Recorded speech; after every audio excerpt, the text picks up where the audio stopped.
Buenos días. Good morning, everyone. Welcome to this interesting activity. Bueno, voy a hablar en español en realidad.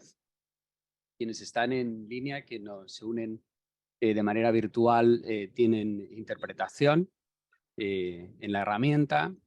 Quienes están aquí, los ponentes también, tienen sus headphones. Mientras yo hable van a tener que utilizarlos, discúlpenme. Bueno, una actividad que se titula Fideicomisos y colaboraciones con datos valiosos, accesibles y responsables, promete ser interesante. No puede ser aburrida con ese título tan sugerente. Como siempre, mis colegas del área de datos haciendo alarde de su creatividad. Arturo, Evelyn, gracias por armar esta actividad. Y en ese apartado de dar las gracias, quiero empezar, además de dando la bienvenida a todos los presentes físicos y virtuales, dando las gracias al Laboratorio de Gobierno de NYU. Estefan, gracias, siempre un socio valioso en nuestras actividades digitales, y a nuestros colegas del área de Conocimiento, Innovación y Comunicaciones de KIC, la iniciativa Cutting Edge, que nos apoyan en esta ocasión y en múltiples ocasiones. La verdad es que además del título sugerente que analizaremos después, tenemos un panel de lujo y quiero agradecer muy sinceramente a todos los panelistas que se unen a nosotros, que hacen el esfuerzo por estar aquí, los de cerca y los de lejos. Y este panel de lujo está compuesto por Dominique Duval-Diop, US Office of Science and Technology Policy, actually the US Deputy Chief Data Officer. Dominique, thank you for joining us. Peter Fattelning, de la Delegación de la Unión Europea en Estados Unidos. Peter, gracias por unirte a nosotros. Hablábamos antes de que la Unión Europea es siempre una referencia fantástica para nuestra agenda digital y agenda de datos en particular. Hi John Lin, de NISA, de National Information Society Agency, que se une de manera remota desde Corea. Aprovecho para dar las gracias infinitas a Corea y al gobierno de Corea por todo el apoyo que da al banco en su agenda digital. Con NISA trabajamos mucho en temas de ciberseguridad. Gracias por unirte a este panel. Hi John Lin. A Luisa Medina, de Mintic de Colombia, también otro ministerio con el que trabajamos mucho en temas digitales y un país referente en la región en temas digitales. Gracias, Luisa, por unirte a nosotros. Y a los expertos que van a compartir experiencias que van a enriquecer mucho la conversación. Estábamos conversando en la previa antes de algunas de esas experiencias que son muy ricas. Alex Hutchinson, director of the Data for Children Collaborative, que llegó desde Escocia. Alex, gracias por venir desde tan lejos. Tenemos muchas ganas de escuchar la valiosa misión que hacéis por mejorar las vidas de los niños. Estuve viendo el website y es muy impresionante. Matt Gee, de la Universidad de Chicago y presidente de Bright Hive. Matt, welcome. Peter Ravley, Managing Partner de Place. Welcome, Peter. Y nuestra querida Mara Balestrini, especialista, líder en transformación digital del GovLab y la campeona de los datos en el banco. Mara, gracias por juntarte a esta conversación. Stephen, no worry, I'm not just taking over your job, okay? I'm just anticipating how interesting is going to be this exchange. So sorry I went through all the panelists. But déjenme compartir con ustedes solo 3 ideas a modo de aperitivo de lo que nos espera, ¿no? Yo creo que todos sabemos aquí que los datos son un activo valioso, muy valioso. Seguramente Peter va a contar algunos de los números que tiene la Unión Europea acerca del tamaño de la economía de los datos ya en Europa, así que yo no voy a arruinar la presentación de Peter dando esos datos, dejo que lo haga él. Y son uno de esos pocos activos donde el valor crece cuanto más se usa, ¿no? Esa es la particularidad de los datos. Y en esa idea, nosotros desde el banco tenemos una política muy activa de que crezca el uso de los datos de la región. Pero vemos una preocupación que seguramente saldrá en la conversación y que tratamos de atender con nuestras actividades, que es que la agenda de datos se está fragmentando.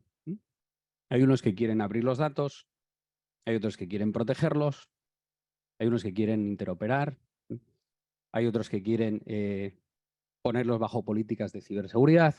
En fin, hay una fragmentación que queremos corregir con una visión integral, que seguramente saldrá esta mañana. Y luego también hay otra preocupación, ese conflicto entre abrir y masificar el uso, pero además proteger y promover el uso responsable, ¿no?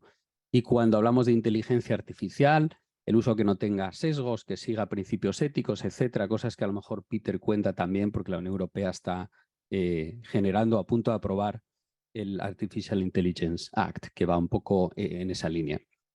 Entonces aquí es donde aparece el valor del título, de fideicomisos, que yo tengo mucha ganas de oír y de que exploremos acerca de cuál es el potencial de eso, ¿no? Aparece en esa frontera entre quiero abrir y generar valor económico, pero además el dueño de los datos desconfía, no tiene claro que se van a utilizar como se deben utilizar, ¿no? Y en esa barrera entre abrir y confianza, la palabra fideicomiso es clave. Así que, Stephen, no quiero tomar tu rol, más bien quiero agradecerte de nuevo por esa alianza que tenemos permanente con NYU y con el Laboratorio de Gobierno para trabajar en nuestra agenda digital. Reiterar el agradecimiento a todos los panelistas y te doy la palabra para que por favor lideres la conversación. Muchas gracias.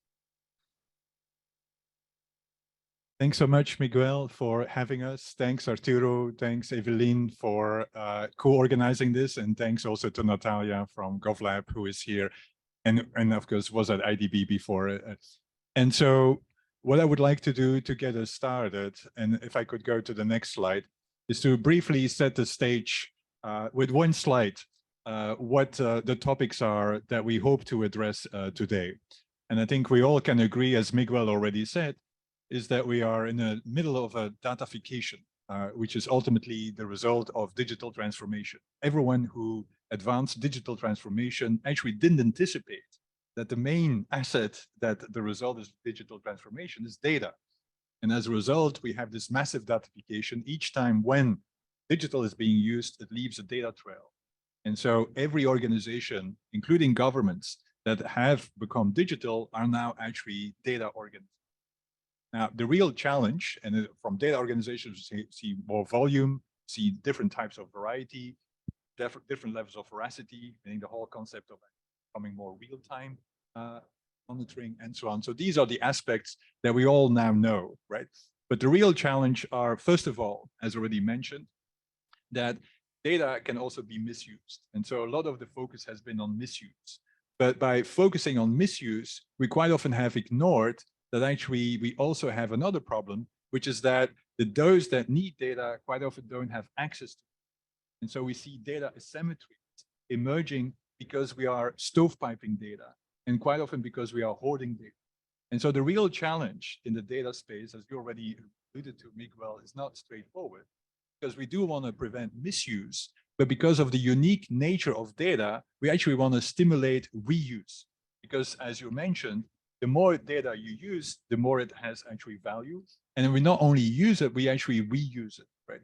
And so the real challenge in the current data situation, which is at the same time the real opportunity, but also the headache, is how do we reuse data and stimulate the reuse of data that is already collected for one purpose, for other purposes, without misusing it in a way that might harm society, but also in a way that is sustainable. Because it turns out we can reuse it, but it also has a cost involved. And actually, we need to find new sustainable models in order to then cover the cost that can ultimately lead to reuse. And that's the sweet spot where data trusts, or the whole aspect of collaboration, data collaboration, lies, which is really about how do we start reusing data in a systematic, because the other big challenge is that it's quite often just a pilot, right? We have seen enough pilots in the data space. How do we do it in a systematic? How do we do it in a sustainable, right? So that it actually can be sustained over time, but also how do we do it in a responsible way? And that's ultimately the focus that we will have for the remainder of this morning session. And we will focus it on in two parts. One is, of course, what's the role of policy and what's the role of government to actually advocate and stimulate the reuse of data in a more sustainable, systematic, and responsible way. And we've seen a lot of initiatives, and we have 4 representatives, which you already introduced, Miguel, that will enter the question on how do we do this from different angles, right? Because I think there is no one way to go about this. And I think it's important to actually understand that there might be different priorities that needs to be emphasized. And then, of course, we're going to take a look at what actually does it take to do this in practice, right? I think we have the policy field, and I think it's important to have that, because without that kind of policy intervention, it's very hard to actually enable practice as well. But then we're going to learn from what does it take to do this in practice, right? So what are the elements that are important, some of the lessons learned, and then ultimately we then can loop back from practice to what are some of the policies that still needs to be in place in order to actually accelerate that. And this is all meant to provide inspiration, right? Because I do think that no one really has figured this out. There are a few longer and have more experience in the pathway. And I think this is really about learning from each other in order to actually make progress vis-a-vis using data in a way that really serves the public, because we've been focusing on misuse, but have actually ignored the misuses quite often of data as a result as well. And both are important to actually achieve at the same time. With that, that's enough for me as an introduction. And as I said, I'm only going to use 1 slide. Next slide, please. The first part is really about, as I mentioned, policies. Next slide. And I don't need to, and I already mentioned that. Next slide as well. I don't need to introduce the panelists again. So why don't I go straight into the discussion and start with Dominique, who, of course, is the Deputy Chief Data Scientist. And I think it's, first of all, it's already interesting, of course, around the whole concept of data scientist as well. Question to you to get started is really about your experience in the current environment that you work in. Of course, the US has done a variety of initiatives the last few years. Actually, they've developed the Evidence Act, which anyway set the stage for agencies to really become more learning agencies as well, and use data in a way that provides evidence vis-a-vis the policies that they lay out. But then you also have the federal data strategy that also tries to advance the use of data within government. And so eager to hear from you, Dominique, how does this play out? And also give us a little bit more detail about, anyway, what's the current, under the current administration, some of the priorities that you see. Thank you so much to Peter and also Miguel, and to everyone here as well as online. Really a privilege to represent the Office of Science and Technology Policy. You know, you talk about just a couple of policies and acts that have been passed. And there's a number of initiatives. You know, we've really, I think in the, you know, a couple of administrations ago, made it a priority to center data within our decision making and policy and program design. And, you know, but in recent years and under the Biden-Harris administration, we've really kind of, you know, taken it to the next level in terms of implementing these evidence acts and various other initiatives. So, you know, the impetus behind the federal data strategy is really the fact that, you know, we have all these new tools and technologies, you know, these new norms that the private sector is really driving and civil society was driving, but that we haven't really been incorporating into the federal government. And we see that as an opportunity to bolster our ability to deliver to the public, to be better stewards of our taxpayer dollars, and to improve the design of our programs to the benefit of the public. We also have a lot of agencies that have been over the years engaging in data-driven activities. You know, the Census Bureau, Department of Transportation, Department of Interior, the Health and Human Services Department are all working in various ways and investing a lot of time and resources to use data differently. And because of that, we've seen a lot of siloed, you know, siloed activities where, you know, agencies have learned a lot, and there isn't an opportunity to share that learning and the tools that they've been developed. So those are kind of like dual impetuses for the federal data strategy, because we really want to leverage those opportunities and to make sure that we're integrating all of those efforts across federal government to ensure consistency in terms of skills, consistency in terms of our systems, interoperability, and that best practices are shared across agencies in terms of how we use and manage data. So we created the federal data strategy in 2019. And it lays out a government-wide vision, really, for how agencies should manage and use their data. It's a 10-year strategy. So by 2030, we expect to achieve a certain set of outcomes. And really, again, at the end of that, we expect to have an integrated approach that allows robust data practices to become a part of agency culture, how we do business, a standard practice in terms of how we use data that's consistent across agencies. We want to leverage the full value of the data that we collect. So this is administrative data in addition to the statistical data that's collected, and we want to also be able to share and open that up to the public so that they can hold the federal government accountable for the goals that we set forth. And we have, three guiding principles: conscious design, ethical governance, and promoting a learning culture. So our federal data strategy is organized around those three broad areas. 10 principles are set aside in those three broad areas, and we have a set of 40 practices that we are encouraging agencies to implement across, the 10 years. Of course, it's a priority to ensure privacy as we advance, consistent and reliable data collection. We want to fill the gaps in capacity because we know that agencies have done things a certain way for a long time. And, our human resources are a critical key to implementing our data strategy and changing that culture. And so investing in their capacity, providing opportunities for training is really important. And then, facilitating data sharing and sharing of practices across agencies. So creating communities of practice where people can interact informally and share. And we've had the challenge of COVID, that has minimized opportunities to engage and interact, but it's also opened up opportunities as well through the virtual, Zoom meetings and webinars and those kinds of things. So continuing to advance that.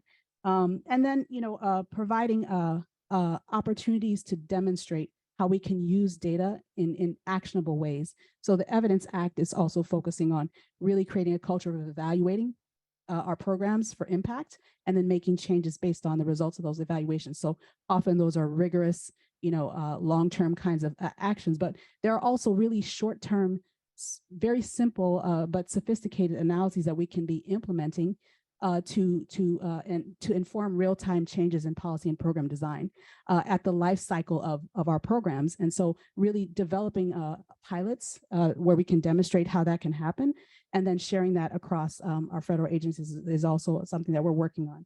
So, and then again, making the data and the information findable, discoverable by the public. So that's kind of what we're looking at in terms of our work with the federal data strategy. Thanks, Dominique. Two quick follow-up questions, and then I go to Peter.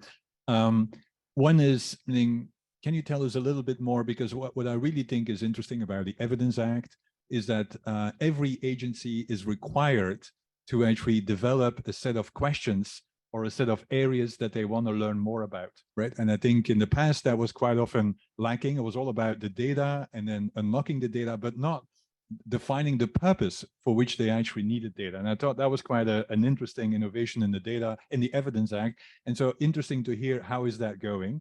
And then the second is, of course, there's been a lot of push under the current administration to around equality, and to what role does data play in actually that strategy for a more equal kind of society. So eager to hear. Just quickly, two follow-up questions. Thank you. The learning agenda, I believe, is really, creating a fundamental change in how we look at our work. That we don't just do things and implement programs, because that's the way they've always been done.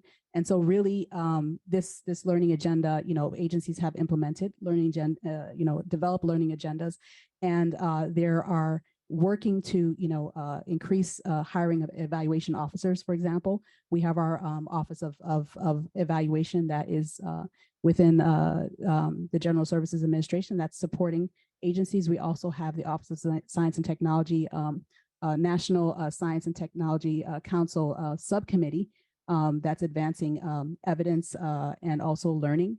And so we have that subcommittee that has representatives from agencies. And so that's an opportunity to also drive the learning agenda. We have agencies that are really leaders in learning and in evaluation. For example, the Millennium Challenge Corporation, which you may be familiar with, is a international development agency, and that is at the core. Evidence is at the core of how they develop programs, and they implement and invest a huge amount of resources for each program that they develop to evaluate the impact. And so they're driving, and they're serving as leaders, and so taking the learning from them and sharing that with other agencies is really important.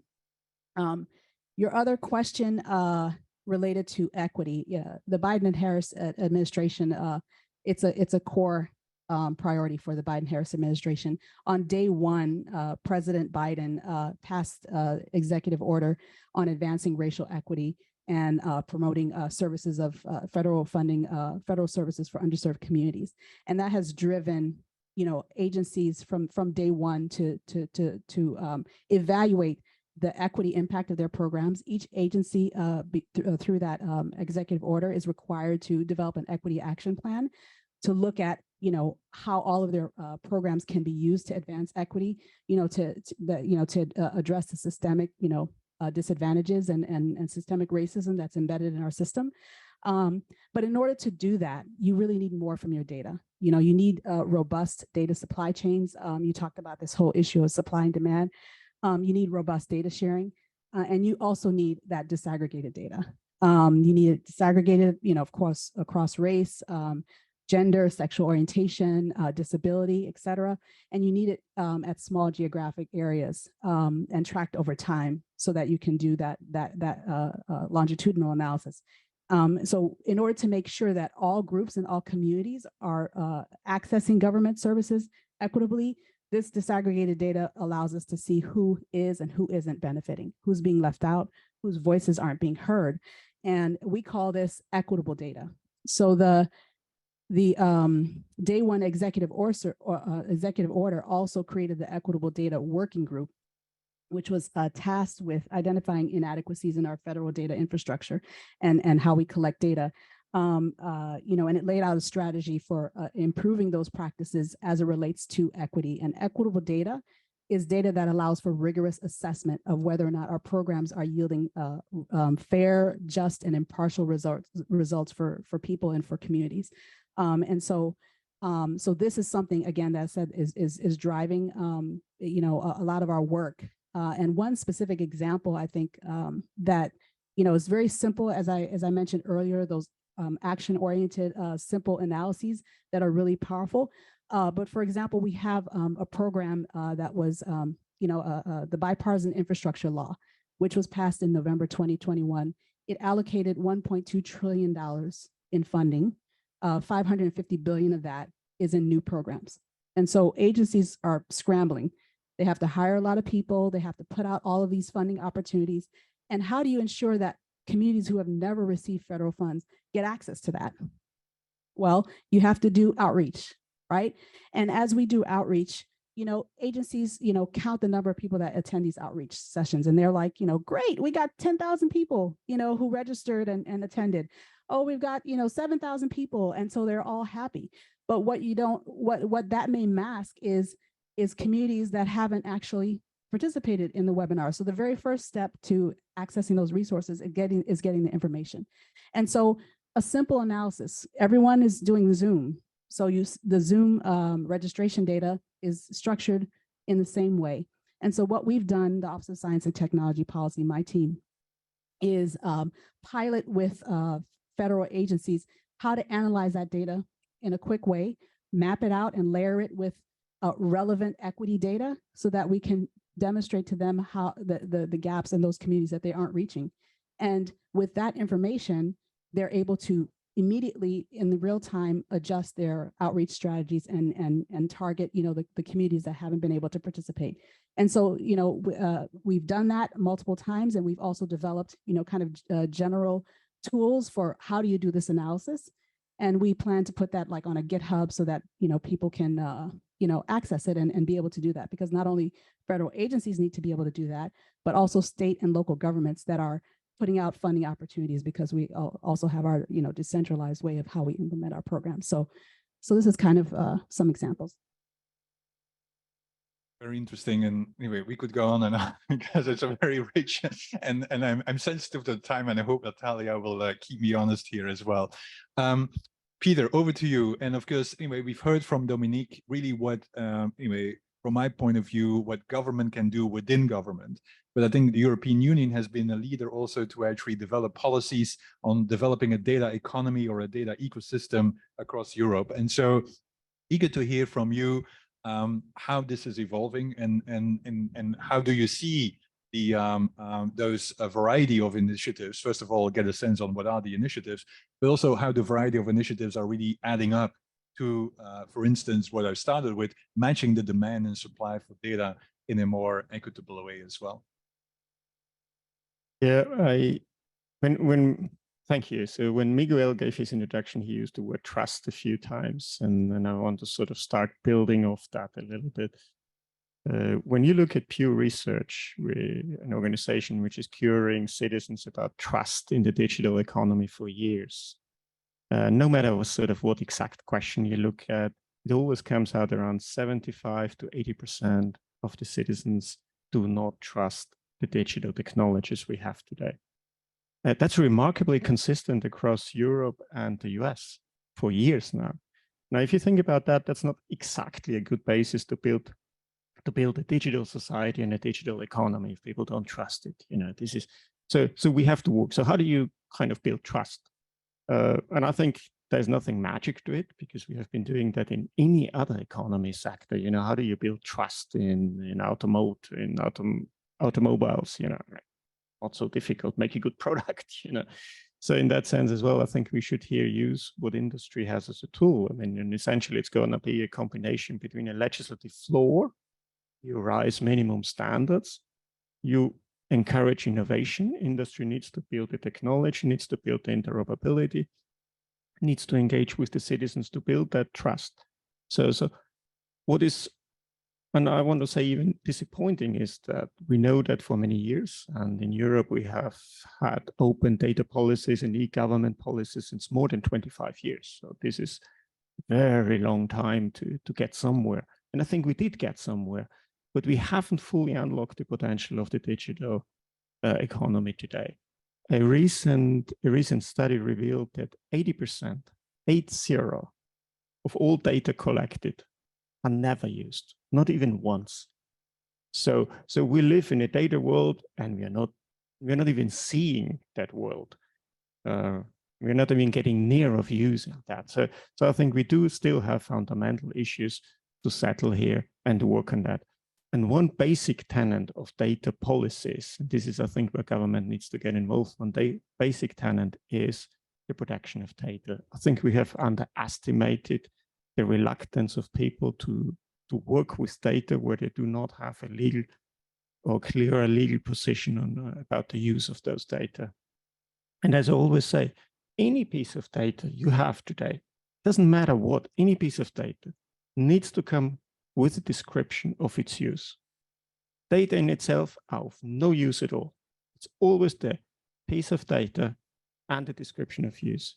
This could be as simple as a sensor giving you a temperature, but can you use the data? That's the description around those data. And we have to come to models which systematically implement that in a way that people can actually use it. This is a lot what we have done the last couple of years when we moved from open data policies, where those descriptions are more simple, to the use of private data and business data, health data. So we have spent a lot of time working on a regulatory, but also the innovation approach, because it always needs to go hand in hand. You cannot regulate this market. You have to regulate and innovate on the market at the same time. Not going to work. And just to give you a practical example and wrapping up, think about health data, because the pandemic all made us focus on that so much. So we have created a regulatory approach which clarifies on top of the GDPR the use of health data across Europe.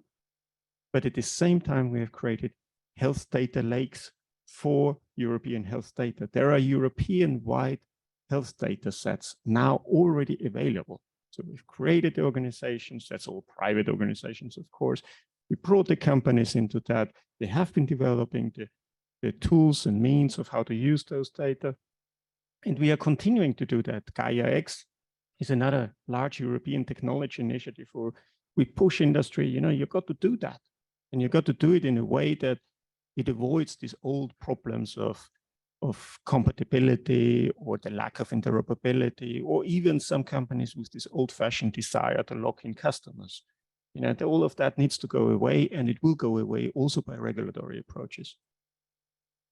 Thanks so much, Peter. And I do want to quickly have a follow-up question as well, because one of the aspects in the Data Act, and you also already referred to unlocking privately held data, of course, focuses on business to government data sharing, right?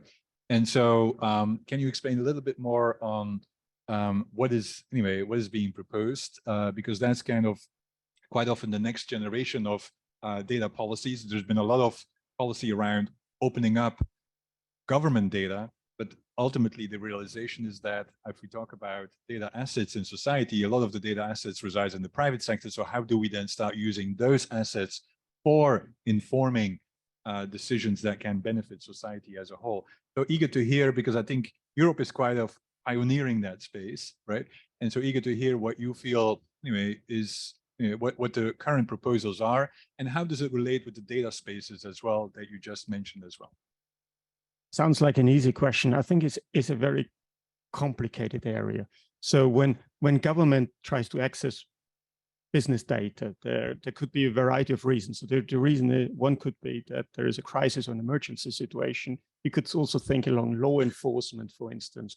So there are a number of regulatory approaches already today of acquiring those data. We would like to extend this opportunity of government to be able to work with businesses also in non-crisis situations, so that we create frameworks for governments who are interested in business data. This could be, for instance, data which relate to transportation. More and more transportation businesses or sectors is private business in Europe. So how do we sort of access or have access to some of the data in order to derive public sector information? We need to build transportation policies, for instance, in this area. So this, from a technical point of view, can work very easily, but implementing that into an application, say a dashboard somewhere in a capital in Europe, is very complicated. So we would like to create a minimum legal framework for that, so that in principle, this is allowed and should happen, basically.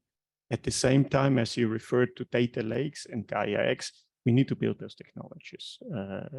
I think there's a lot out there already, but at the same time, you would be surprised how little of that technology actually works at scale and works beyond company borders. So there is a little bit sort of also disappointment. We see that some of the things promised are just not there, just not working at the end of the day, or not reliably enough working for actual use. So this is one element of this European Data Act where we would like to clarify this position. And as usual, the European way of thinking is fairness among all the actors. So it's less about putting in tough rules. It's just sort of, in fact, I may even say most of these legislative approaches are so common sense that some people are even disappointed that they don't go far enough. I think as soon as you start thinking what should be done, you would easily go beyond what is already proposed as part of the European legislation, because they are really literally only a floor, probably a very low floor, even in terms of legislation. Thanks so much, and we can come back to that perhaps in the Q&A as well. So let me go to Luisa, who is online. And Luisa, as already was introduced, is representing here the Ministry of ICT of Colombia.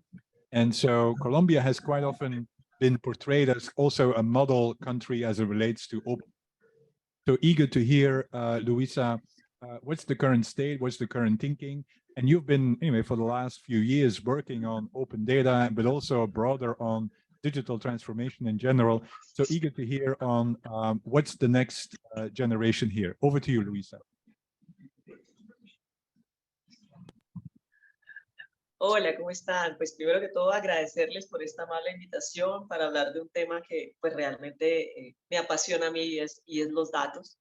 Quiero extenderles un saludo muy especial por parte de nuestra ministra TIC, Sandra Milena Urrutia, y nuestra directora de Gobierno Digital, Ingrid Montealegre, que hoy pues precisamente querían estar en este espacio, pero desafortunadamente por cruce de agenda no pudieron acompañarnos.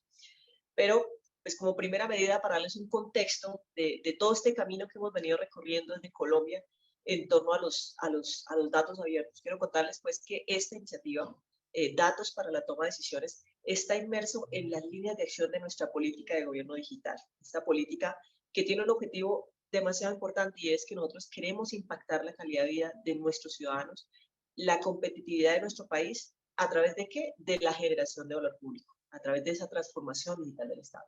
Esta línea de acción, decisiones basadas en datos, con la cual buscamos promover el desarrollo económico, social de nuestro país, impulsado por datos, entendiendo los datos como una infraestructura, como unos activos estratégicos, a través de mecanismos de gobernanza para el acceso, intercambio, reutilización y explotación de datos. Entonces, como ven en este slide, la gobernanza de datos transita como un puente en la política de gobierno digital, donde precisamente queremos fortalecer esa línea de decisiones basadas en datos. Y es fundamental articular las normativas, los lineamientos, todo para llegar al lugar donde nos encontramos en este momento, porque ha sido un largo camino recorrido en tema normativo, como tú bien lo mencionabas, pues sin intervención en temas de política pública no es posible llevar a cabo este tipo de iniciativas. Nosotros en Colombia venimos desarrollando la iniciativa Datos Abiertos desde el año 2011, cuando nos adherimos a la Alianza para el Gobierno Abierto, y desde 2014 contamos con una ley de transparencia que fue la que nos abrió la puerta a que en nuestro país fuera una realidad el tema de apertura de datos. Pero esta ley apenas comenzó con el tema de es obligatorio abrir datos en el país. Y empezamos a generar y a disponer herramientas que precisamente hoy contamos pues con un portal nacional de datos abiertos, que es datos.gov.co, con el cual pues hoy más de 1.120 entidades públicas del orden nacional y territorial comparten cerca de 7.000 conjuntos de datos.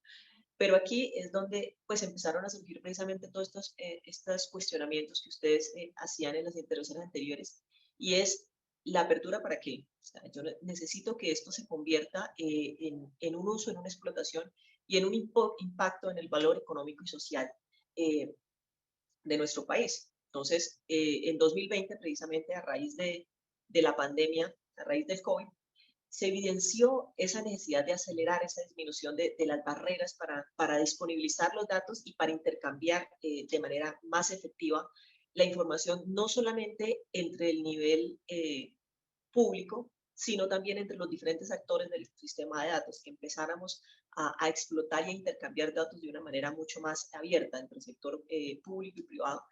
Y por eso, con este COMPES, con el COMPES 4023, que fue precisamente la política de reactivación económica que surgió a través del COVID, se elaboró el Plan Nacional de Infraestructura de Datos. Entonces, diseñamos una hoja de ruta y en el marco de esta hoja de ruta se estableció que íbamos a empezar a validar nuevos modelos de intercambio de datos, modelos de intercambio innovadores como lo es el Data Commons, el Datatrust, el Data Marketplace, que son realmente pues modelos incipientes en nuestro país. Realmente nosotros pues desconocíamos totalmente acerca de estos lineamientos, y en este sentido empezamos a explorar y indagar y hicimos una consultoría con Oxford Insights, es una consultora inglesa, en el marco de un convenio con la CAF y con el Departamento Nacional de Planeación. Entonces, Oxford Insights nos orientaron en el diseño de un piloto de intercambio de datos. En este caso, ellos seleccionaron un sector estratégico como es el sector de agro, y en este piloto de intercambio de datos responde a una necesidad muy importante, y es que los diferentes actores del sector agro, no solamente el sector público, sino también los privados o los mixtos, intercambiaran datos en información relacionada a indicadores de riesgo de mercado, financieros y climáticos. ¿Y esto para qué? Para aunar esfuerzos entre estos diferentes actores del sector para administrar la gestión integral de los riesgos agropecuarios y que compartieran datos de tal manera que empezaran a reutilizar esta información para pues, generar valor público, para generar productos de analítica, para generar nuevos procesos que permitieran precisamente abordar esta problemática común en el sector agropecuario. Entonces, este modelo, pues apenas estamos en la fase de diseño, se desarrolló en el primer semestre del año. En este momento nos encontramos en implementación, en la fase de implementación de este proyecto piloto. Y pues lo que estamos haciendo es estableciendo unos lineamientos precisamente sobre cómo van a interactuar esos actores involucrados del sector agro, cómo se establecen esos roles, esas responsabilidades, definiéndose ese modelo de gobernanza para el intercambio de los datos. Y pues algunos de estos datos están en el portal de datos abiertos, algunos están compartiéndose de manera abierta y otros los estamos intercambiando a través de nuestro modelo de intercambio de datos, de nuestro modelo de interoperabilidad SROAD. Entonces, esta fue pues un trabajo en el cual pues empezamos a conocer acerca de estos nuevos modelos de intercambio de datos. Precisamente Oxford Insights fue seleccionado porque ya habían desarrollado este tipo de modelo de intercambio de datos y pues era un tema totalmente nuevo para Colombia. Entonces quisimos contratarlos a ellos para precisamente adquirir esa gran experiencia que ellos tenían. Ellos nos hicieron pues todo un estudio de mercado, seleccionaron ese caso de uso que fue el tema agro y el estado del arte y las recomendaciones de gobernanza precisamente para este piloto de intercambio. Aquí pues hay muchas lecciones aprendidas de este proceso. Y lo primero y muy importante y es articularse con expertos en las temáticas, porque realmente, como les digo, este es un tema totalmente nuevo para Colombia y fue muy importante la vinculación de esta consultora inglesa que ya venía desarrollando este tipo de modelos para empezar a trabajar en este modelo innovador que precisamente lo que buscamos es esa explotación de los datos a un mayor nivel del que venimos ya trabajándolo a lo largo de los años en Colombia. Y que pues nos trae esa oportunidad, ¿no? De empezar a vincular otros actores en estos modelos de intercambio de datos que pues van a permitir acceder y explotar estos datos para un bien común, como lo es precisamente estos modelos del Data Commons. Si quieres, devuélvete un momentico a la diapositiva anterior, ¿me regalas el slide anterior, por favor? Listo. Aquí quiero mostrarles de pronto todo el marco regulatorio por el que hemos tenido que pasar en Colombia, precisamente para eso, para lograr. Estuvimos primero con nuestra ley de transparencia, que es la 1712, luego pasamos a un COMPES, que fue la política pública de explotación de datos, donde empezaron a decir, es hora de explotar toda la data que hay en el público, no solamente la data estructurada, sino la data semiestructurada, la data no estructurada. Y luego surgió precisamente este COMPES de reactivación económica, donde nos dicen, tenemos que empezar a probar esos nuevos modelos de intercambio de datos, y es así como surge precisamente que se establece que el país debe contar con una hoja de ruta del Plan Nacional de Infraestructura de Datos y un decreto sobre el marco de gobernanza. Entonces, creo que aquí la lección aprendida es que el soporte normativo, el marco normativo, esas políticas públicas son un soporte muy importante para lograr hacer crecer precisamente todo este tipo de iniciativas de datos en los diferentes países. Lo otro es pues contar con herramientas, contar con insumos, hacer uso de las tecnologías de la cuarta revolución que nos permiten precisamente usar y explotar los datos en un máximo nivel. Y tercero es la generación de capacidades. Es muy importante contar con esas capacidades instaladas para que aquellos que le van a dar sostenibilidad a este tipo de proyectos pues tengan precisamente la capacidad de evolucionarlos y darles la sostenibilidad en el tiempo para que no se conviertan precisamente en solo proyectos piloto, como tú bien lo mencionabas, sino que realmente sean una realidad y tengan un impacto en el valor económico y social de los países.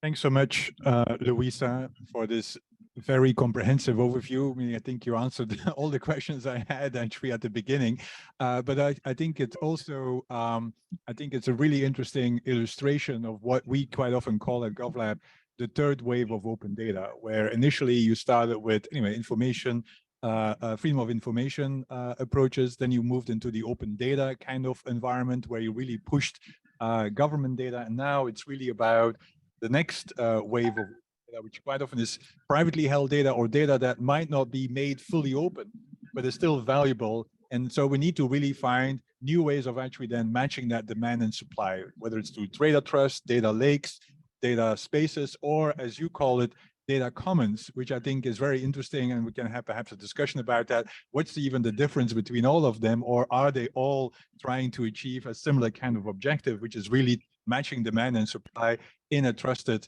as Peter was saying, way. With that, let me quickly go to Korea. And thanks, Louisa. I will come back to you perhaps in the Q&A as well. To Hu Yong.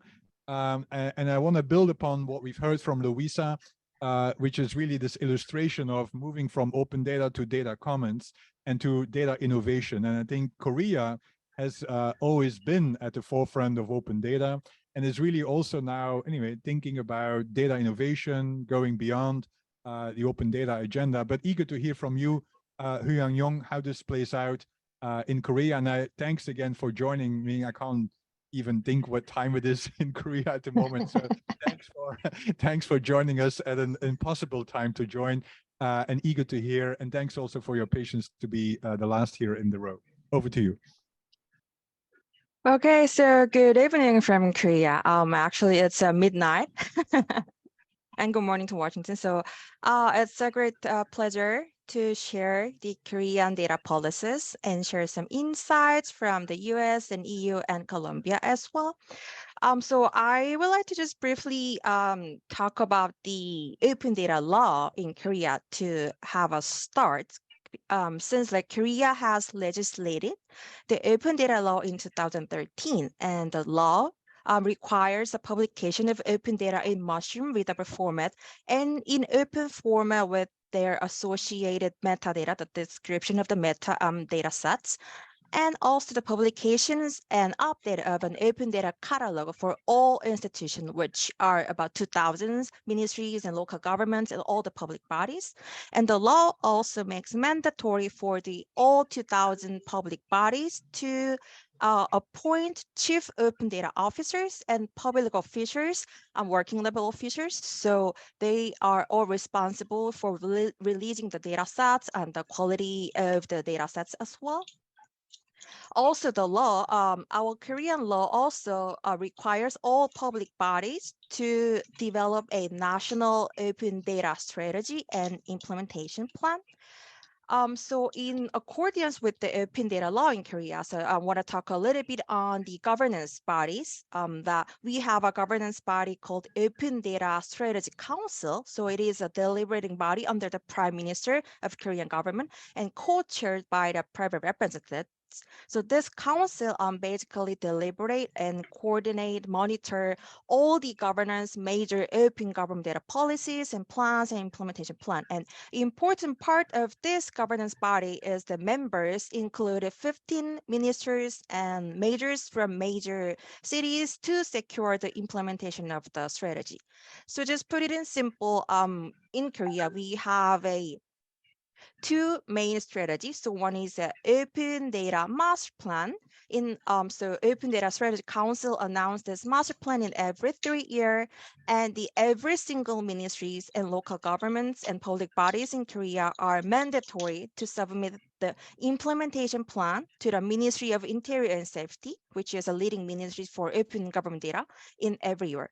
So basically, this implementation plan should include how each single ministries and all the public bodies will be implementing the task stated in the master plan and how to achieve the vision of national master plan.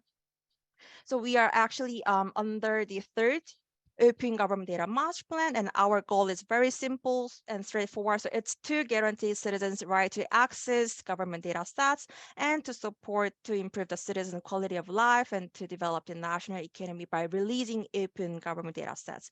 And of course, in the Open Data Master Plan, we are taking a number of initiatives and strategies as well, but I'm sure that we will come back to the later on in the discussion session for that one. Great, thanks so much, Ho-Young. And just one follow-up question. I think it was really interesting to hear the institutional design of implementing open data. And I think that's quite often, and I think actually it's also a question for Louisa as well. And so we have Dominique here, who is the Deputy Chief Data Scientist, right? Which I think is an interesting role, right, within government. And so eager to hear how does that play out within Korea and then also Colombia on who actually, anyway, sets who steers the data strategy within a government. So you have a council, but then who is within that council? And also within Colombia, who actually sets, I mean, you're part of the, I think, Ministry of ICT, but who sets the data strategy? It was also very interesting, Ho-Young, to hear that the council resides within under the Prime Minister, which I think is kind of an interesting and important indication of importance. And so eager to hear on institutional design and whether a chief data scientist is something that you're looking into as well. And then perhaps Dominique, if we have time, perhaps you can also reflect on your role on how it differs from a chief data officer, right? And what the importance is of a chief data scientist in government as well. Ho-Young. Okay, so speaking of the Open Data Strategy Council chaired by the Prime Minister, so actually this council is responsible for building a national open data master plan in every 3 years. But the other single ministries and public bodies and all local governments are responsible for their own implementation plan. So they are mandatory to submit their implementation plan to the council in every year. Who sits on the council? Sorry for. Oh, okay. So our members are like 30 members are in the council. So about 15 ministers and mayors from the major cities are the members, and other 50 members are from the private representatives.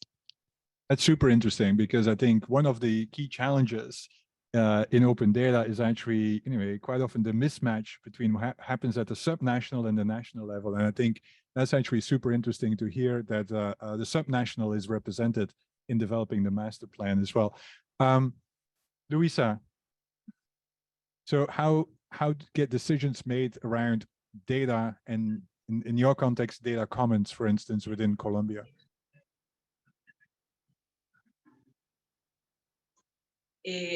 Pues en este momento precisamente el Ministerio TIC es la entidad líder en el tema de datos abiertos y lo ha venido haciendo desde su dirección de gobierno digital desde hace ya, desde el 2011 que inició la iniciativa. En este momento, a raíz de la nueva hoja de ruta del Plan Nacional de Infraestructura de Datos, se está definiendo una máxima instancia que se define a través del Decreto de Gobernanza de Datos, que es el Coordinador Nacional de Datos. Este es una nueva instancia que pues está en el Comité de Administración de Datos, donde se vinculan pues diferentes entidades como el Departamento Nacional de Planeación, el Departamento Nacional de Estadística, el DNP, el Ministerio TIC, y en este momento se tiene planeado en el marco del nuevo gobierno crear una Agencia Nacional de Datos. Esto todo está pues en el marco de las nuevas regulaciones y del nuevo Plan Nacional de Infraestructura de Datos que se está generando. Pero desde el Ministerio TIC nosotros manejamos todos los CIO a nivel nacional y son estos CIO en este momento los que implementan sus iniciativas de datos abiertos en cada una de las regiones. Es así como funciona actualmente. Y pues desde el orden nacional, pues las principales entidades a nivel de planeación, de estadística y MINTIC somos los que nos encargamos de la iniciativa de datos, pero quien lo lidera principalmente es el Ministerio TIC.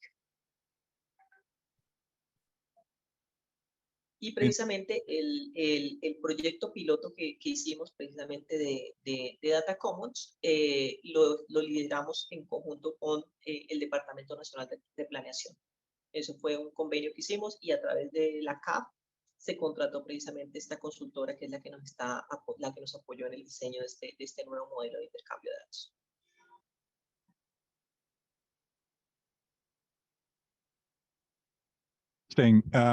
And interesting to hear that there will be a national data agency, which I think is definitely worthwhile exploring further on anyway competencies, responsibilities, and so on, and how it compares with what happens elsewhere. And so, Dominic, would you say the National Data Agency is OSTP within the US? Meaning, how would you position that within your world, and what's the role of the chief data scientist and your role? And then Peter, a question to you is that within the and correct me if I'm wrong, but within the Data Governance Act, there is also the call for a data innovation board. And so it would be interesting to see how does that play out. But over to you. There's only been 2 chief data scientists. So the first one was under one deputy and one deputy. But really, you know, I believe that the role of the chief data scientist is really to, you know, and that role exists within the Office of Science and Technology Policy. And so OSTP is kind of our body which advances policies across federal government based on the priorities set by the administration. And so our, you know, the first chief data scientists, I think their role was really to advance a data-driven culture within the federal government and to lay the foundations for addressing human resource gaps and skills and building those foundations for sharing and collaboration. And currently, our chief data scientist has a somewhat different mandate, and that mandate is really to unlock equitable data and to use that to drive equity across the federal government in how we do our business and how we implement our programs. And so, so slightly different focus. I think it's more administration driven based on the priorities of the administration, but we're really tapping into, you know, and building off the foundation that was laid by the first chief data scientist, you know, and using all of those tools and institutions and creating new ones as well. So for example, we have a number of programs to bring in tech and data talent into the federal government and new perspectives. One of them is the U.S. Digital Core. Another one that brings in really a kind of low-level, entry-level data scientists and technologists. And then we also have the U.S. Digital Services. We also have the Presidential Innovation Fellowship Program. So those are mechanisms where we bring in you know, talent. But in terms of, you know, internal to federal government, you know, and driving those policies, as I said before, our office is focused on unlocking equitable data. We have in each agency a chief data officer, and that the role of that individual is somewhat different. It's more focused on the systems, on the infrastructure, on the policies that drive how data is collected, used, shared within agencies, and really, you know, we in you know, the Evidence Act that you mentioned earlier, that which was passed in 2018, created the Federal Chief Data Officer Council, and that council is intended to support systemic collaboration across the CDOs that exist within each agency. We also have what we're doing at the federal agency is driving change at the state level as well, you know, subnational level, and so we see more and more state governments creating this position of chief data officer. So there's a state chief data officer council which interacts with the federal council as well. So there's collaboration and interaction that's supported also by research institutions in the private sector to support, you know, a data-driven culture at the subnational level as well. So on the one hand, there's, you know, systemic policy, there's demonstrating, you know, potential, but there's also this, you know, ongoing kind of trickle down, I hate to use that word, but, you know, change that's systematically, you know, happening at all levels of government. And we're also using, I think, our infrastructure dollars to kind of catalyze a lot of that change as well. So when you talk about opening up private data, that's a huge challenge. One challenge that we have is how do we address electrical power outages? It's a major issue as we see increased disasters happening in the South, throughout our country. Really understanding where those outages happen and who is being impacted and who has extended outages. We don't have a systematic, complete view and picture of power outages because that data exists within the private sector. And so we're using our infrastructure dollars that we're investing in electrification to catalyze commitments of the private sector to share their power outage data on a platform that will be open, that we can then use for emergency planning, but then also for, to drive equitable investments. So yeah, a lot is happening. Great, and it reminds me that anyway, one policy that is quite often for unlocking data that quite often is ignored is procurement, and I think actually should be leveraged and studied more on how can you actually procure to open up data from the private sector. But before I go to Peter, I do want to have a question with in our work, what we have identified, and some of you will know that, is that actually there is a missing function, which is the function between the private sector and the public sector as it relates to accessing data in the private sector, because it does require a sophisticated kind of skill set to really understand what's the demand, how do you go about developing it in a way that actually is anyway sustainable and so on. So we call that the chief data steward. And so wonder, and also anyway, Hu and Young and Luisa, I might come back to you as well, wonder whether you feel also, and again, whether it's called data steward or not, but whether you feel that there are actually new functions that need to be created in order to facilitate, and we will hear from anyway the practice in a second, to facilitate, for instance, even interactions between the people that will be on the next panel and government, for instance, because as you said, the chief data officer in governments is quite often really about internal use of internal data. A lot of the open data is about internal government data, and the chief data scientist seems to be is again anyway really about advancing some kind of use of data internally. And so wondering anyway whether there is another function needed as well. So quick, and then Luisa and Hunyong, if you have a view on that, let me know. And then Peter about the innovation, data innovation board, and then we go for Q&A. So if anyone has a question, go ahead. Just quick correction. Also, our team also facilitates that external interaction as well. Yeah, we have this convening power, but I wouldn't say necessarily that we need a new function. I think what we need is to spread this understanding of data across all individuals that are working. So subject matter experts, we need to create, develop their data capacity and look at them as data practitioners, as opposed to creating kind of a separate, new role, in terms of data. And so that's kind of, what the chief data officer is also advancing in each agency, is really kind of propagating that data culture across everyone and helping people to understand that they have a role, even though if they don't know, they don't have, data science tools or skills, they still have that subject matter expertise that can really help unlock that information.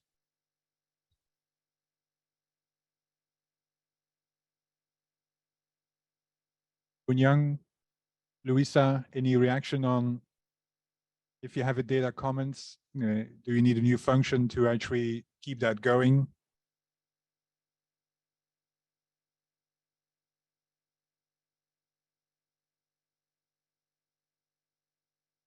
It seems like a no or a yes, but let me think about it. Over to you, Peter. I think many speakers have already alluded that whatever you do in terms of regulatory approach or innovation to implementation is always at the local level. This is where the data reside, this is where the actors are, and without a buy-in from where things are and where things happen, nothing is going to happen. As I always say, the European Union is not Brussels, it's everything except Brussels. That is the European Union, and if you don't have a buy-in from that territory, which in Europe we call member states, is not going to work. So therefore, bringing in the member states in their public and private capacity in steering European data policies is a kind of an imperative. Without it, it's not going to work in Europe as well as a federal state. So we're not top down, even if some people perceive it like that. So this makes it important, and that's an important lesson learned as well through the 25 years of open data, public data, and e-government policies. If you don't have it driven from the local ground, it's not going to happen. Also, this is where the information sharing, this is where the learning is happening. So building those fora, those instruments, they are the most valuable instrument, because this is where things at the end of the day will happen. Just sort of a last thought. In any case, whatever people think about data policies, if you spend more than a day thinking about it, we will probably all come up with the same thing at the end of the day. So we should also not overestimate the complexity of this task, or overestimate how difficult this can be at the end of the day. A lot of it is already very well known, and there is only sort of in a Western policy thinking, there are not many ways to get where you want to go.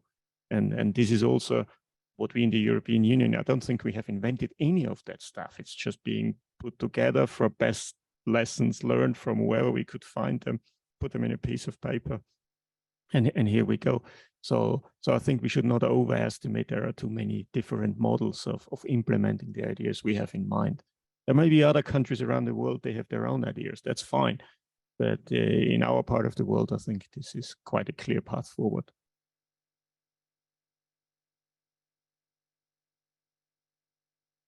Audience online, and if you could go to the area, we're going to use the mic. And I don't know, how do we manage questions for online? Do they get featured? Well, for both your presentations and more generally just the work you're doing to advance this really important work. I'm really curious at kind of the boundaries between the role of the individual, the role of culture, and the role of like policy in enabling kind of and unlocking data sharing. And I'm very curious in each of your respective work, when you've seen kind of a catalytic individual, unlock, critical data, but then when that individual leaves an agency or leaves a critical role, how that gets, passed on.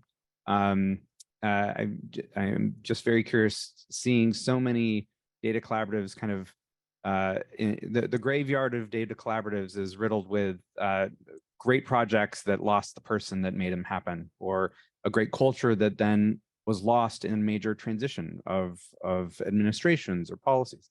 So help me understand how you see the journey from individual to culture to policy in sustainability. To take that easy question. Start on that, because I'm guilty of that crime myself. So here we go. So 2008, I started the 5WARE initiative in Europe. And, if these sort of things never work if you don't have a champion. But what do you do when the champion leaves? But there's also, I think, a responsibility we all have as professionals. That you have to know, like in sport, when to go and when to hand off. And this is not only the responsibility of the champion, but also of the management around it. So I think in the Commission, we have learned a great deal on kind of taking things out of the hand of people right at the top, and make sure there's other people coming in, which in my particular case was very interesting, because when the thing kind of somebody else took it over the reins, it actually improved. The feeling. So I think this is also the value of moving people around and changing it. So I think it's perhaps more management function. I know in private sector this is different sometimes, because the rules are applied in different ways. But I totally agree with you. I could give you dozens of examples, I'm afraid. Really, really easy question, Matt. But, I think really intentionally investing in human capital is really important. And, starting with the young folks, because they bring in a different perspective, but then you're also able to train them and have them grow within a particular policy and agency culture context. I think creating opportunities for career staff to lead projects within the context of a particular policy, and I'm really thinking of our equity action plans. And so that's something that's within an executive order within this administration. Who knows if we have another administration, executive orders are, eliminated and erased. But for this administration, for example, agencies will have been working on implementing these equity action plans for 4 years. And so if we create opportunities for career staff to lead on some of those work, we provide opportunities to train them, then they could continue to influence a cultural change around that. And so and then as I said before, as we bring in new staff, because I mentioned before our US Digital Services Program, those are career, those are time limited opportunities. And so you're having talent come in and talent go out. The Presidential Innovation Fellows, they lead innovation initiatives and then they leave. And so there has to be in each agency a deliberate way for ensuring that those innovations yield to sustainable kind of changes in culture and how things are done. So I think that's what agencies are working on.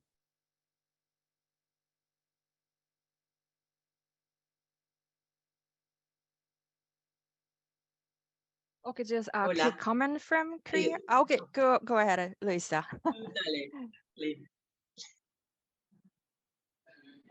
Lim? Yeah, you Dale. can go ahead.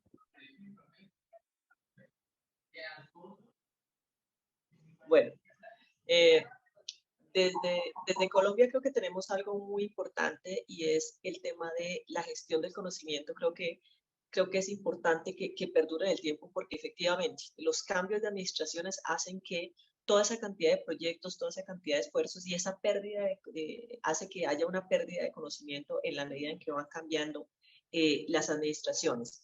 También en el tema de el marco regulatorio, como bien lo vimos, Colombia se ha preocupado mucho por generar leyes, decretos, normas. La normatividad hace que este tipo de proyectos se mantengan en el tiempo, que debido a que ya tienen un soporte normativo, esto nos ha permitido, por ejemplo, tener una iniciativa por más de 10 años, como lo es la iniciativa de datos abiertos, donde tiene un presupuesto asignado a pesar de que hemos cambiado ya 3 veces de gobierno.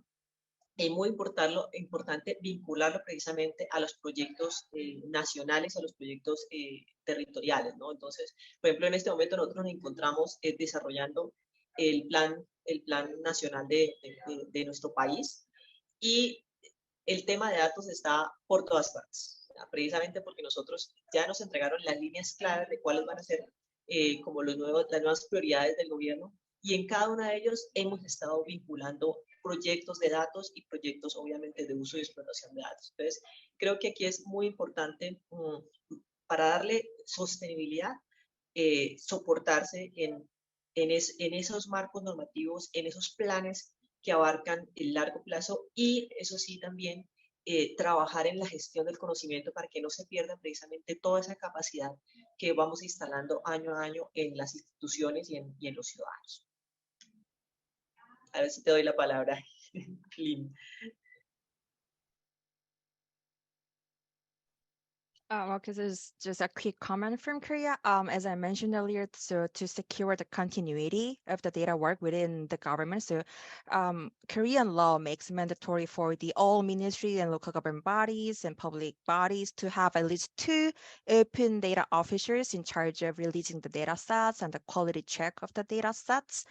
And cultivating data human resources, especially in the government body, is really key factor for the strategy in Korea. So we are actually exerting much efforts on developing data capabilities, especially for civil servants within the government. So we are providing a variety of training courses for civil servants on data part, like how to make data sets out of the raw data and do standardization of the data sets and data analysis as well. And we have also very special training courses for the high level features on the open government data sets as well. Great.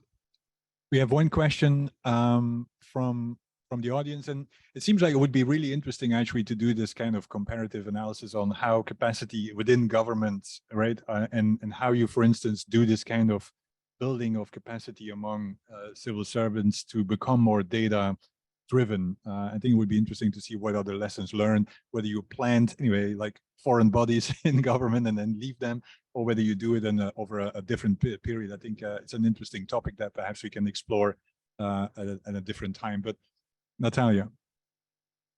Christian asks is there any interest to move the discussion and policy from data ownership to data stewardship?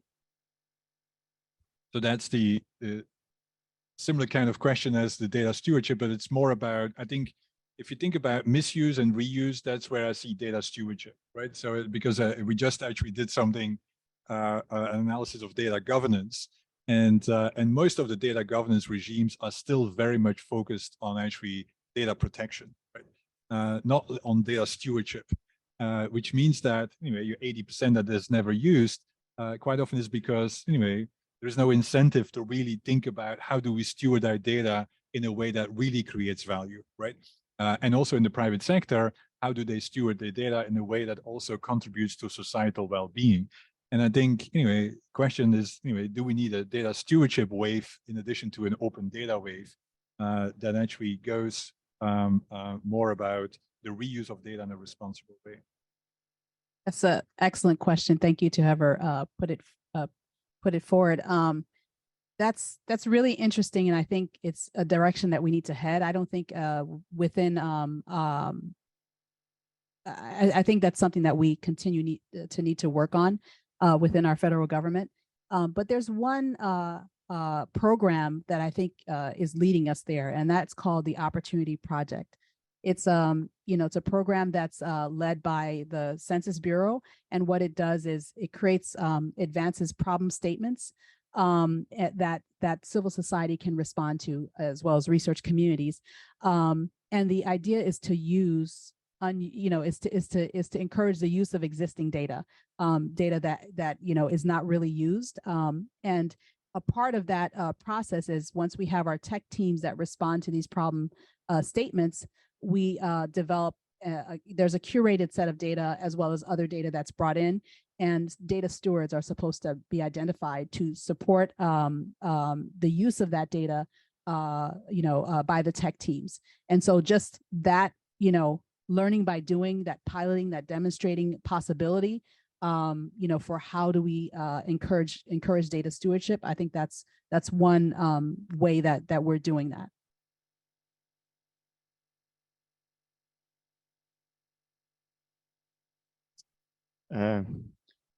I just want to give one example. For the better part of 10 years in Europe, we have been fighting about the data in cars.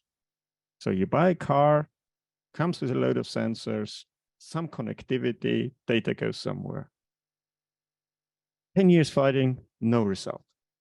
Because obviously, when there's value, there will be people associated who want to capture that value. I mean, we're all here to make money, at the end of the day. So I'm a bit skeptical with this kind of appeal to good behavior. It's not going to happen when money gets involved. Only rules and contracts will then work. So 10 years fighting with, on the one hand, you had the automotive industry, you had data brokers type of organizations, you had citizens and consumer organizations, and you had the government, because government also had an interest in that data. Just think about cars and weather forecasts. I mean, they're the greatest thing on earth in terms of weather forecasting. They all capture temperature, they all capture rain automatically. You can, meteorologists can tell you when that would be great. It's not going to happen, or it did not happen the last 10 years. So I hope with the European Data Act, it will codify some basic rules for that. So we'll clarify the situation, actually, who owns the data and who has permission, who has to give permission for what to whom. So that we need to clarify, otherwise it's not going to work. And that simple case just tells you it's going to be the same for whatever it is. Just think about manufacturing data, exactly the same thing. So I think it will not go without a good set of rules. putting in a floor of how a data market has to function. Arturo has a reaction to that, but it's very interesting also that you mentioned weather forecasting, because the first, anyway, many years ago, I can't remember how many, the first conference we had on data collaboratives was actually with DG Patil, which was driven by NOAA, because they feared that their position as being the dominant weather satellite agency was actually eradicated, because you have now all kinds of new sensors, such as cars, that they didn't have access to, right? And so it shows exactly that this has been a long conversation, but Arturo has all the solutions to that, I presume. No solutions at all. I had a couple of questions. One for Luisa. Basically, what are the lessons learned or any results from that pilot that you were mentioning? And related to that and to the latest comment from Peter, and I know that the US has the Office of Management and Budget involved in those annual plans within the strategy. So that question is kind of an answer there. But how do you fund these initiatives? I mean, Stefan was saying that we need to move away from pilots to sustainable initiatives, and those require funding.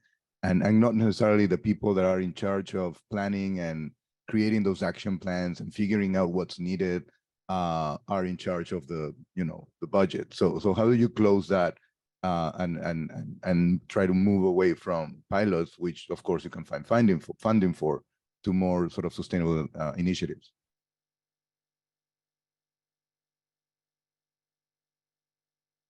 Another easy question. I was looking at Peter, but probably that one also goes to Hey Young, and for Luisa, it's like a different question. No? So let's start with Luisa, perhaps, and others can think about the other question in the meantime. So lessons learned from the data commons. Vale, bueno. Lecciones aprendidas. Pues en el marco de este diseño, yo creo que en el marco de cualquier diseño de un piloto de intercambio de datos, el punto de partida es sin duda tener muy clara esa necesidad común a solucionar, o esa necesidad que yo pretendo atender mediante la implementación de este mecanismo de intercambio de datos. Así como esos roles y responsabilidades supremamente claras, pues este finalmente es el objetivo de este tipo de mecanismos para poder interactuar en este intercambio de datos y cuál va a ser esa finalidad de ese intercambio para que esto realmente pues tenga un resultado más exitoso. De esta manera, pues puedes definir además cuál es el mecanismo más apropiado para tal fin, porque igual como vimos, pues existen diferentes tipos de mecanismos, el data marketplace, el data commons, el data trust. Entonces, dependiendo de esa necesidad a solucionar y dependiendo de estos actores que vayan a participar, pues fue así como precisamente nuestro consultor nos asesoró y nos dijo, mire, esto es el tipo de modelo de intercambio que usted tiene que utilizar. Lo segundo, pues para el caso del piloto que estamos adelantando en Colombia, los actores tienen la necesidad de intercambiar estos datos para la construcción de esos indicadores de riesgos de mercadeo, financieros, climáticos y sanitarios. Y aquí la articulación de todos los actores interesados en este Data Commons fue muy importante, porque como les mencioné, no solamente son actores del sector público, sino también aliados del sector agro. Entonces, lograr esa articulación, pues también nota el éxito del proceso, porque la idea de esto no es solamente que sea el sector público aquí, sino que el sector privado también comparta sus datos y haga uso de estos riesgos agropecuarios para beneficiarse pues como tal.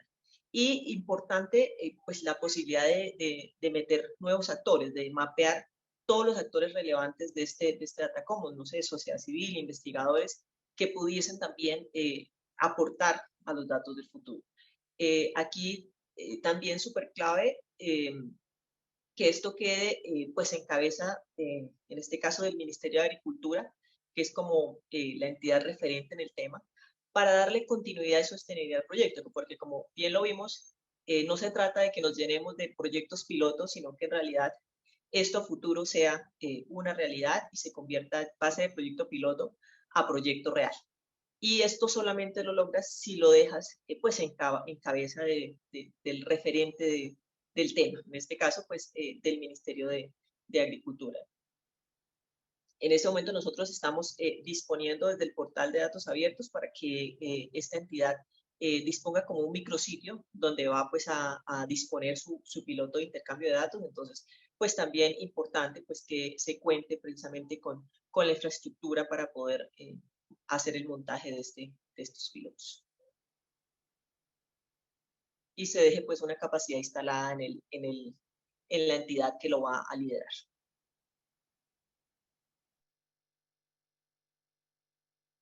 Just as a follow-up question, so is the data commons, and I have 2 minutes, and and the others have 2 minutes to, but I do want to make sure that we don't. So the data commons is now becoming a real thing. I mean, I'm just trying to understand, and that is going to be run by the Ministry of Agriculture. Is that how I should learn this?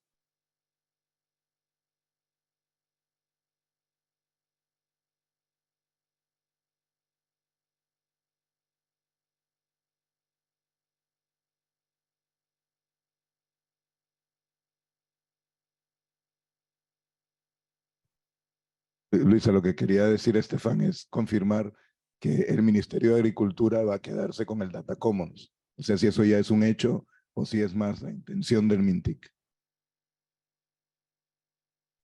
En este momento lo va a administrar, discúlpame que se me demoró un poco la traducción. En este momento sí el Ministerio de Agricultura sí es el que va a administrar el Data Commons, pero precisamente en el marco de gobernanza lo que se define claramente es cuáles son esos otros actores que van a empezar a compartir sus datos y a integrarlos a este Data Commons y cuál va a ser esos roles y responsabilidades con un plan de trabajo pues, muy claramente definido sobre cómo va a ser este modelo de compartición de datos. Pero en este momento sí, el Minagricultura va a ser el que va a quedar pues, a cargo del Data Commons. Great. So why don't we go to closing remarks, answering the question that Arturo posed on how do we keep this all alive and kicking, and what's the role of funding?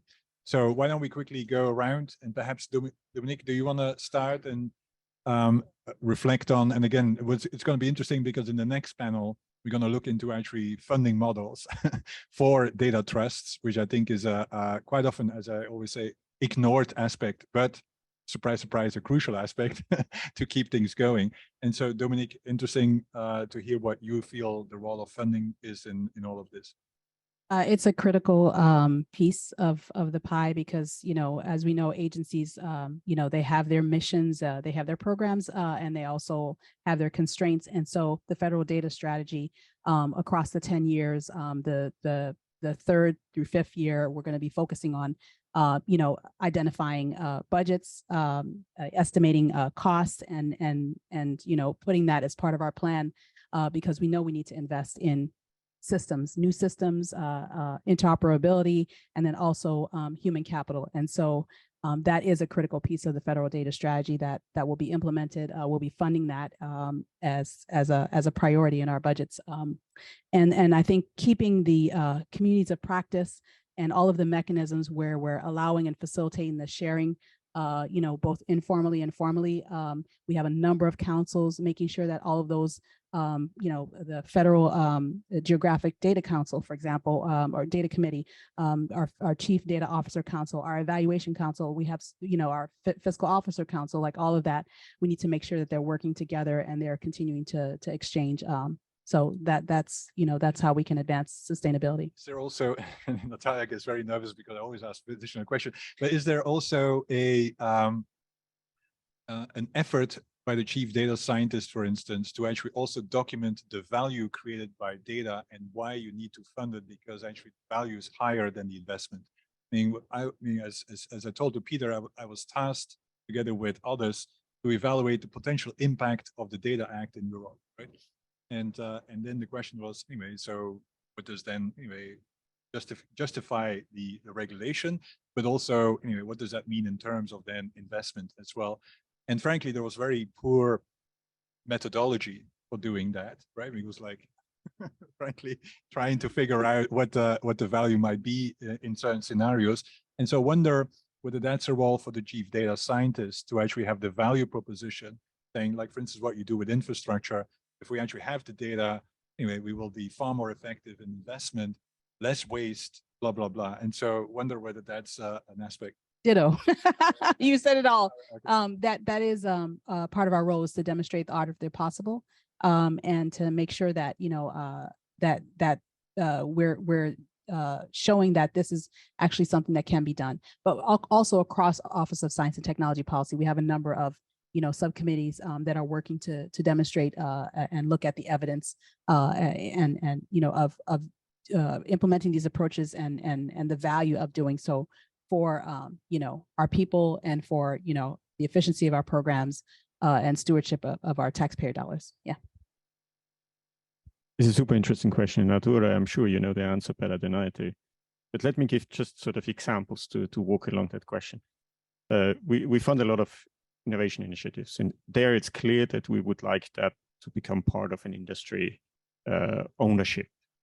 We worked with one of the largest European car manufacturers. They traditionally worked with one company to manage all their data, and they said, we want to get out of that relationship.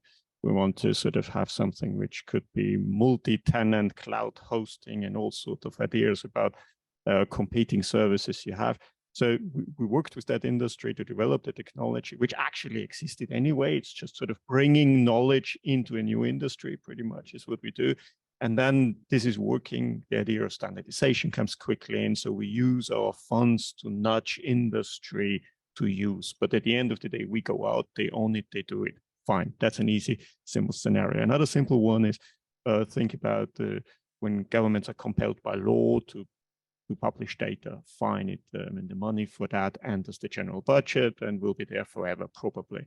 An interesting question on that is that after like 20 years, and we worked a lot with the city of Vienna, for instance, they say, we are sick and tired paying a lot of money for something which should cost close to zero in terms of our budget. And everybody who says, for instance, that cloud hosting is cheap, I think is wrong. It's awfully expensive, very, very, very expensive for a city. If your public data are going to be hosted somewhere, I mean, it's millions on your budget line every year going there. And they think now very, very hard on just reducing recurring cost, which also is either those operational costs in terms of hosting or also in terms of licensing. And I think we're going to see quite some renaissance on open source coming our way, because it's unsustainable, the current sort of fee structures in this industry for driving our ideas forward. So we have to work on that as well. And then there are all the models sort of in between, and a lot of failure as well, where we sort of essentially support initiatives. And don't want to point at the culture sector now, but I think in the culture sector, we have initiatives one after the other. We keep on funding without reaching the point of sustainability after 25 years, which is maybe okay or not. I mean, somebody else should judge that. But there are also those sort of initiatives where you just have to keep on going for I don't know how long. Let's give Huang Yang the last word, perhaps, and related to perhaps the comments by Peter is, what does you and your function, and also within the Korean government, is there a clear sense of actually accountancy as it relates to data? I mean, what's the cost of data, right? And how do you then subsequently fund it? And I'm trying to understand anyway whether that exists within a Korean context, where you have a clear sense of these are the costs anyway that goes into building it and then sustaining it, and this is then the fund we need. And so, frankly, again, based upon my experience doing the impact assessment, there is no real good accountancy for data to actually understand what it costs, and so there's very hard to actually sustain it. But eager to hear in Korea how you go about this. Okay, so just like a last wrap-up comments from Korea. So in Korea, I just wanted to share that rather than the funding for the open data, so we give opportunities for private sector to jump into the open data part in terms of developing services using open data. So it is stated in our Korean law that government bodies are not allowed to develop app or web services if there's any single possibilities or capability that private sector has. Of course, there are exceptions, like if it's relate to national security or emergency disaster like COVID-19, governments can take on initiatives and develop related services. But other than that, we are not allowed to develop. But giving more opportunity for private sector in the services market to have a sustainability, because we really think that the private sectors are the main driver for building sustainable data ecosystem, and government try not to intervene in the field of especially developing services. So I think it is our challenge to improve collaboration with the private sector on the open data strategy as well.